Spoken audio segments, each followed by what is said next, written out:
Zapier and IFTTT, two giants in automation, but when it comes to streamlining your workflow, which one really delivers?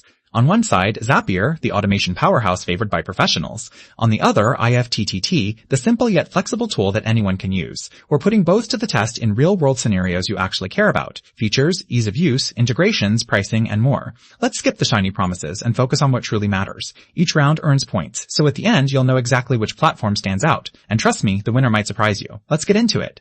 Here's how we're going to do it. We'll look at pricing first, then how powerful the automation gets, integrations like what can you actually connect, user experience, and finally, business features. That way you'll have a full picture before picking your automation sidekick. First up, let's talk pricing. So honestly, IFTTT gives you a pretty generous free plan. It covers the basics and most folks will never pay a cent unless they want some fancy extras. Zapier? Yeah, they've got a free tier, but it's honestly pretty limited and the good stuff. Multi-step automations, advanced logic, that's all paywalled. And those prices? They ramp up fast. If you're just dabbling, IFTTT's clearly the wallet-friendly winner here. But for bigger work, you'll pay no matter what.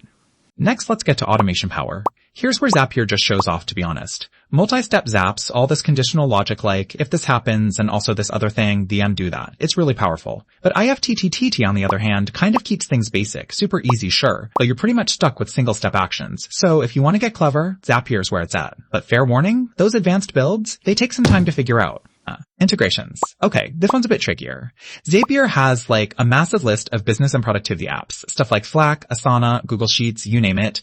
But weirdly, it kind of snoozes on smart home stuff. IFTTT? Oh, it totally owns the smart home space. Alexa, Google Home, your IoT light bulbs, smart plugs, all that. So if you want to connect your SaaS apps for work, Zapier wins. If your dream is to make your house do cool tricks, IFTTT steals the show.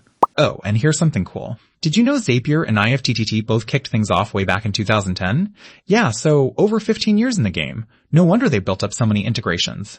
Now let's talk user experience. So both are actually pretty good here, but in slightly different ways. Zapier's workflow editor is like a power user playground. So many options, almost overwhelming sometimes.